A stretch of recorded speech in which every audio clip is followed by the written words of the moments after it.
সাধারণ মেয়ের ছায়া অবলম্বনে শ্রুতি নাটক কালো মেয়ে। রচনা প্রণব চ্যাটার্জি।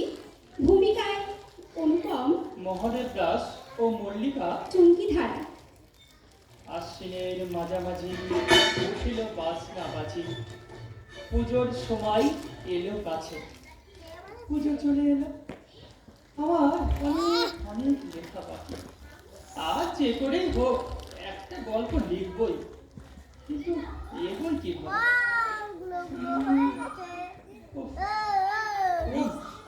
এত রাতে আমার ফোন ধরি। হ্যালো, কে? আমি তো বুঝলাম, কিন্তু আপনার নাম কোত্থেকে বলছেন? আমার গলার স্বর শুনে নিশ্চয়ই বুঝেছেন। আপনি একজন মহিলা? বাহ, চমৎকার। সাথে সাথে আমার বয়সটাও অনুমান করেছেন। কি করেনি বলুন? যে বলছেন মহিলাদের বয়স, তা আমার গলা শুনে আমার বাবা এত অনুমান ক্ষমতা নেই। ঘাবড়ে গেলেন তো? আচ্ছা, এবার একটা ব্যক্তিগত প্রশ্ন, যদি অভয় দেন তো বলি। বলুন। বলি বলুন। আপনি নিশ্চয়ই বিবাহিত? তা জেনে আপনার লাভ? না, পরের কথাবার্তা সেভাবেই এগোবে।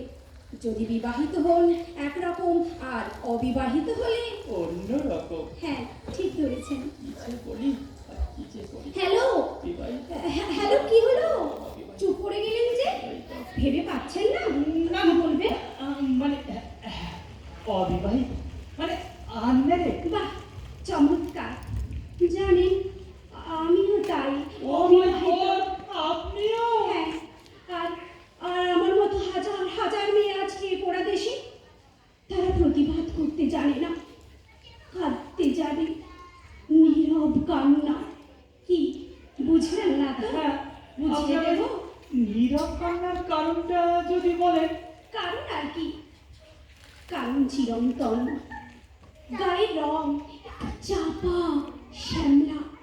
আর জানেন তো, পাত্রপক্ষ সবাই চায় ফর্সা উজ্জ্বল দুধ সাদা রং।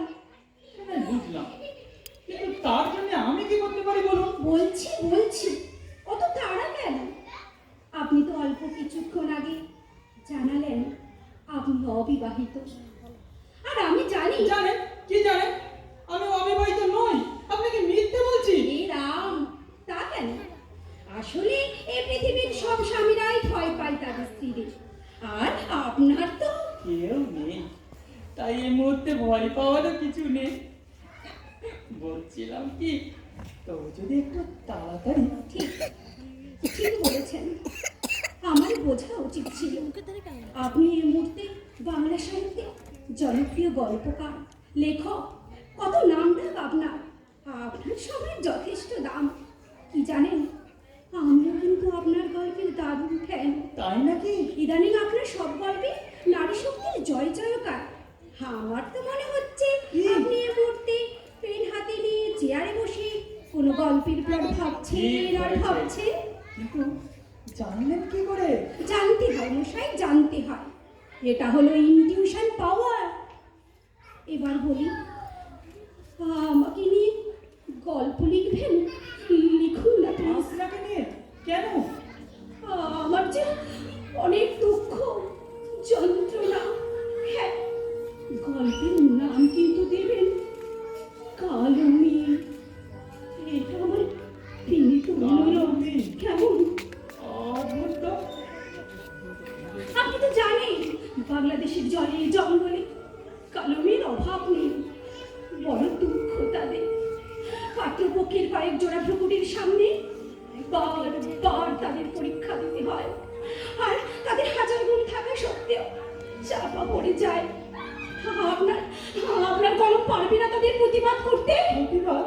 প্রতিবাদ তো করতেই পারি, কিন্তু কিভাবে? আপনাকে বলবো, বলুন। আপনার গল্পের নায়িকা কালো হলেও তার হাজারো গুণের কথা আপনি তুলে ধরবেন। সবেতেই তাকে দ্বিতীয় নয় প্রথম করবেন। খেলাধুলা, পড়াশোনা, কাজমাত্রা সবেতেই সে হবে সেরা। তার নাম দেবেন মল্লিকা। মল্লিকা? ধরা পড়বার ভয় নেই।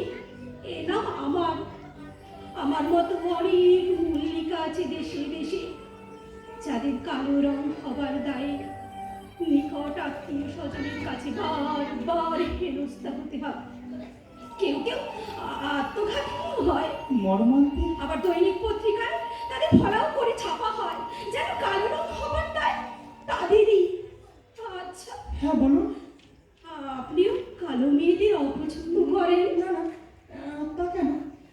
আজ পর্যন্ত রং দেখে আমি মোহিত হইনি। তাই নাকি? তবে যদি দেখি তার এই বিশেষ গুণ, নিজস্বতা, এই যে এতক্ষণ ধরে আপনার এই মিষ্টি গলা কি যে বলেন! শুনে আপনাকে কিন্তু মনের অজান্তেই ভালোবেসে ফেলেছি। হে রাম, ছি, এটা আপনার ঔদার্য, মহত্ব। মহত্ব নয়, ঠিকই বলছি, বিশ্বাস করুন। আপনার সুললিত কণ্ঠস্বর যদি আজীবন শুনতে পেতাম, যদি আপনাকে একটু কাছে পেতাম।